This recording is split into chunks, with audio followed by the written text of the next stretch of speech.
Ronald, you have a very strong background in the financial sector, asset management, deposit trading. As far as I understood, can you tell us something about your experiences? For how long did you work there? Well, my experiences are more complicated than what you mentioned just now. Actually, I have been an entrepreneur my entire life.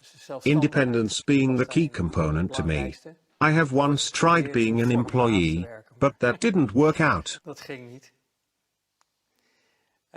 Being an entrepreneur, I have seen many sectors, amongst which I have experienced the financial world. All my other companies as an entrepreneur, like my own fashion line for ladies, car dealership and also import-export, had me involved to such an extent with building up my own fortune. It inherently guided me into the world of finance. Working in import-export, you encounter different currencies and you have to go to the exchange to trade through brokers. And one of the brokers said at some point, "Ronald, I've been looking at your life for a long time and you are always busy. You earn money, we know, but what is your goal?" And I replied, "The only goal I have as an entrepreneur is to earn as much money as I possibly can. Because, the more money I have, the quicker I can retire, be free and of course have status. Basically everything you want in this society, or at least, that's what I thought back then." So the broker said, "In that case, stop what you are doing now, stop with all those companies and just start dealing money, go into the financial world." And that is the beginning of that situation that is connected to your original question. The broker had a place in the exchange market and he dealt in currencies, deposits, so trading in assets to make money out of differences in interest rates, and that involved the aforementioned asset management.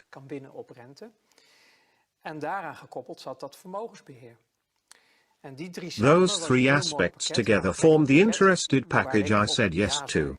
He said, "All right, you can take my place here, I'll train you, introduce you into the network. But in exchange I want 10% of your annual earnings."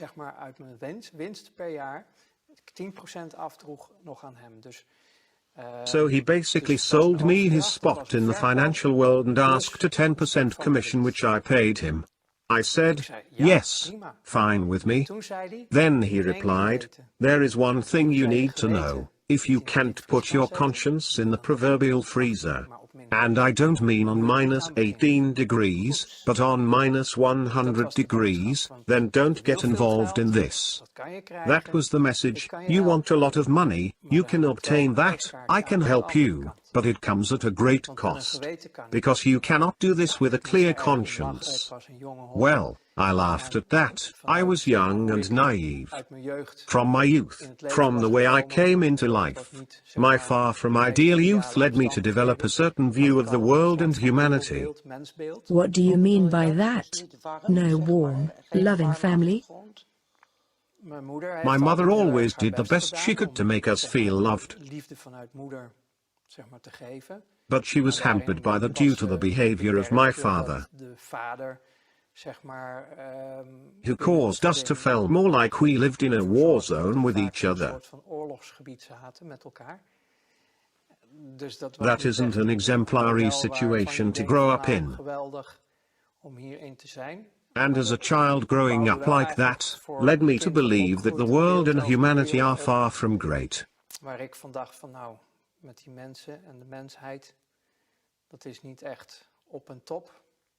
So putting your conscience in the freezer was fitting in as a starting point? I was partially already used to doing that out of self-preservation. So to put my conscience in the freezer was not an impossible task to me. So it became a survival mechanism to you? Yes, yes. And my view of humanity and the world around me wasn't exactly positive either. I only thought of myself, that the way I grew up to be out of self-preservation, and I got into that deal. which meant that slowly I built up a customer base. And as I improved my skills within the network, I got deeper into the financial world.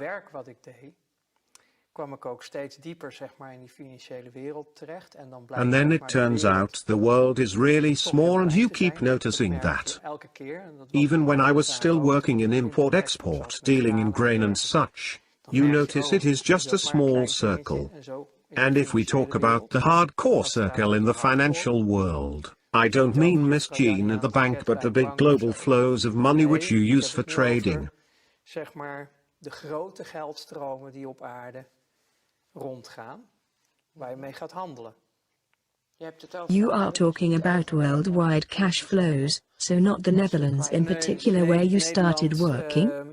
The Netherlands do play a distinct part in this story, but the world does not revolve around it. Nederland is niet het centrum van de aarde. Nederland is een onderdeel. The Netherlands are a part of a large global financial system, in which you work through exchange mark if you want to do official transactions. Als je officiële transacties wil doen, kan je dat via beurs doen. En heel veel banken, and many banks, who do the currency exchange, de geldwisselaars zijn, get certain assignments from clients, which they can't get away with easily. Moeilijk mee weg kunnen. Then the need arises for people like me, who were the straw men where big money flows are involved. Je kan ook zeggen de loopjongen van het grote geld. We used certain financial constructions, international legislation, to move money in such a way making everything okay. Het geld zo gaan bewegen dat het allemaal oké is. So all supervisors, regulatory bodies that are in place worldwide, because they are. That no one wakes up seeing what is going on, like a year or two ago, with the scandal around Panama. The Panama Papers. Yes. Tax evasion. I think, well, it was about avoiding taxes. Tax evasion is when you break all the rules. This had to do with avoiding. But when you see what happened there, I'm like, guys, that is old news. And who are you bring with that, because it is peanuts and hardly relevant. However, for the common people, that is great news, but it is not anything big, but it does show there is something very wrong in this world. For example, there are people in the Netherlands, with certain positions, who have bank accounts in Panama, with legislation that allows them not to pay taxes in the Netherlands, which is completely legal. Constructions like that were part of my job. When we had to change currency, we had changes, the first boycotts in Iraq in the early 90s.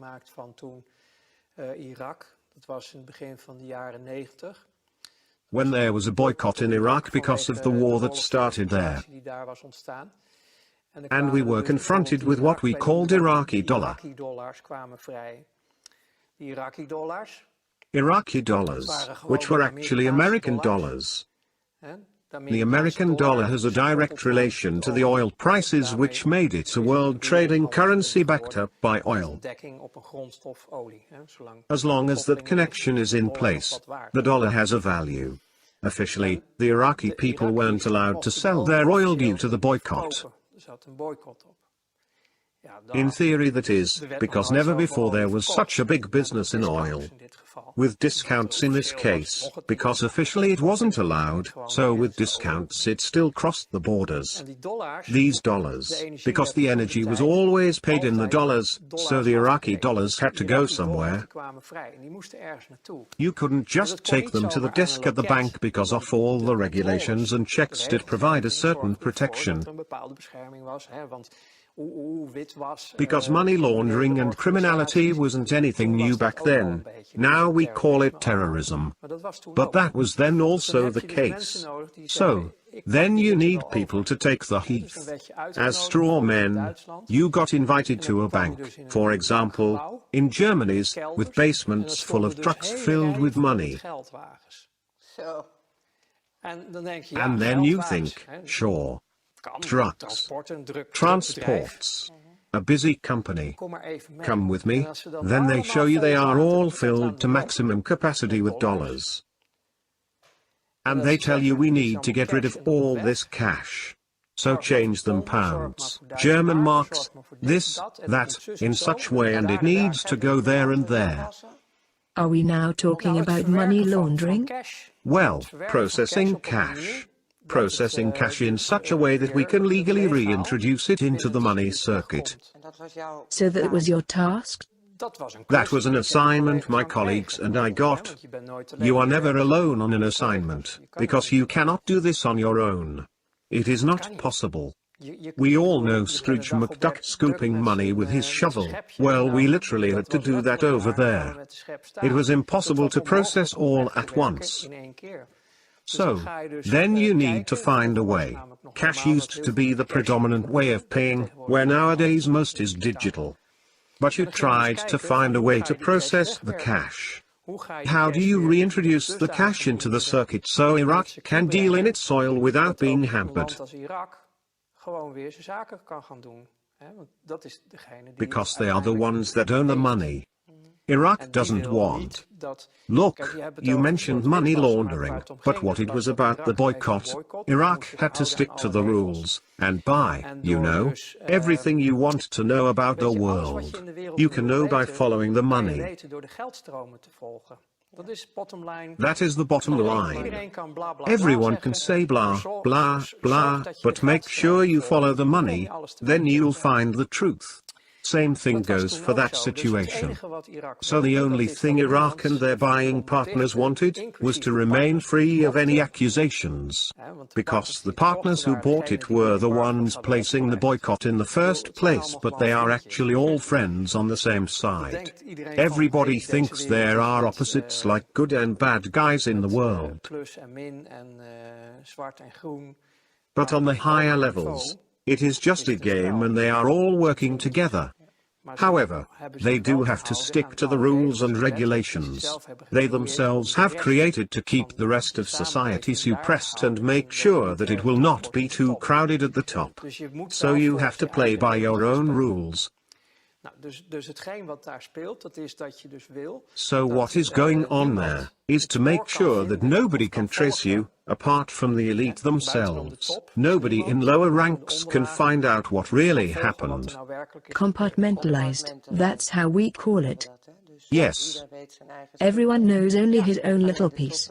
Only the elite knows what is happening. Yes, but because we were doing the dirty work, we had to know a lot. Because we couldn't afford to make any mistakes. How high in the pyramid did you get?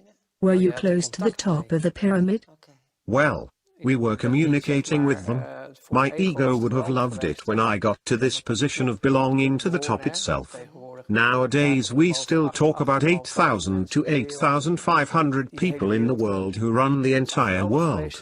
It would have been amazing to get into such a position back then.